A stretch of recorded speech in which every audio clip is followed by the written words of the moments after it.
ఎలా చెప్పాలి, ఎలా స్టార్ట్ చేయాలి అని మాత్రం నాకు తెలియదు. ఎలా ముగింపు చేయాలంటే చెప్పగలుగుతాను. ఎలా అంటే ఒక సామెత చెప్పారు పెద్దోళ్ళు గతంలో, ఏమి జరిగినా మన మంచిగా అంటారంట. నా విషయంలో 26 రోజులు అదే జరిగింది. 26 రోజులు గత నెల 8వ తారీఖు, దాని ముందు అనుకోండి 6వ తారీఖు జగన్మోహన్ రెడ్డిని చిట్టిరెడ్డి అని 2.0 అని పోస్టర్లు పెట్టిన తర్వాత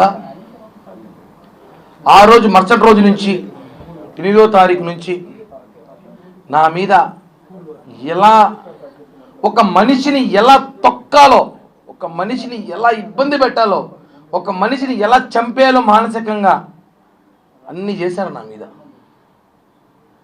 నిజంగానే నేను ఆ రోజు నుంచి ఈరోజుకి ఒకటే చెప్తున్నా, ఇద్దరికి మాత్రం నా జీవితాంతం రుణపడి ఉంటా.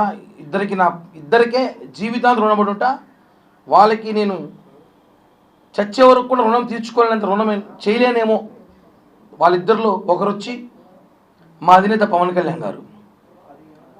తప్పు చేయలేదు వాడు, పక్కన పెట్టండి, విచారణ వివరణ కోరిన తర్వాత తీసుకుందామని చెప్పి పవన్ కళ్యాణ్ గారు ఆ రోజు, అంటే వాస్తవాలు తెలియాలి, ఒక ఆరోపణలు వచ్చినప్పుడు ఆ ఆరోపణలు వాస్తవాలుగా తెలుసుకోవాలని చెప్పి పవన్ కళ్యాణ్ గారు నన్ను నమ్మారు. రెండోది మీరు మీడియా, నేను తప్పు చేశాను లేదు మీకు అందరికీ కూడా తెలుసు. మీరందరూ కూడా 20 సంవత్సరాలుగా చూస్తున్నారు ఈ తిరుపతిలో. మీడియా, పత్రికా విలేకరు ప్రతి ఒక్కరికి కూడా పాదాభివందనాలు తెలియజేస్తున్నా, ఇంక్లూడింగ్ సాక్షితో సహా.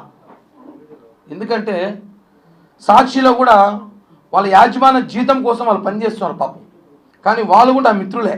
సాక్షిలో ఉన్నారు కూడా నాకు తెలిసిన వ్యక్తులు ఉన్నారు, నా శ్రేయోభిలాషులు. సాక్షి పేపర్లో కింద స్టాఫర్ నుంచి ఇన్ఛార్జీల వరకు నాకు తెలిసిన ఉన్నారు. 15 సంవత్సరాలు నాకు అంత మిత్రులే, కాబట్టి వాళ్ళకు కూడా కృతజ్ఞతలు తెలియజేస్తున్నా. అలాగే ప్రతి మీడియా కెమెరామ్యాన్, రిపోర్టర్లు, స్టాఫర్లు, ఇన్ఛార్జీలు, బ్యూరోలు ప్రతి ఒక్కరికి నా పాదాభివందనం. ఎందుకంటే నన్ను నాతో పాటు ఉన్న వాళ్ళు నమ్మలేదు, కానీ మీరు నమ్మారు నన్ను. కిరణ్ తప్పు చేసినా లేదా మళ్ళీ మాట్లాడదాం. కిరణ్ తప్పు ఆరోపణలు మాత్రం వచ్చాయి, అవి వాస్తవాలా కాదా మళ్ళీ మాట్లాడదాం.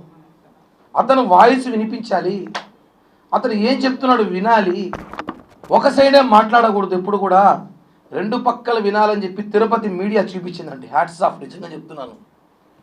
మీరు కానీ లేకపోయి ఉంటే నిజంగా కిరణ్ రాయల్ అనే వ్యక్తి ఈరోజు ఫోటోలు పూలమాలేసి కూర్చునేవాడు. మనము వాస్తవం చెప్తున్నా, అంత ఇబ్బంది పెట్టారు నన్ను మానసికంగా, నా కుటుంబాన్ని, నా చిన్న పాపని, కులాన్ని. 20 సంవత్సరాల తిరుపతి రాజకీయాల్లో కిరణ్ రాయల్ అనేవాడు మాత్రం బలిజోడు. మొన్న వచ్చేసరికి సమస్య వచ్చేసరికి కిరణ్ రాయల్ బలిజోడు కాదని చెప్పి వైసీపీ నేతలు మాట్లాడటం.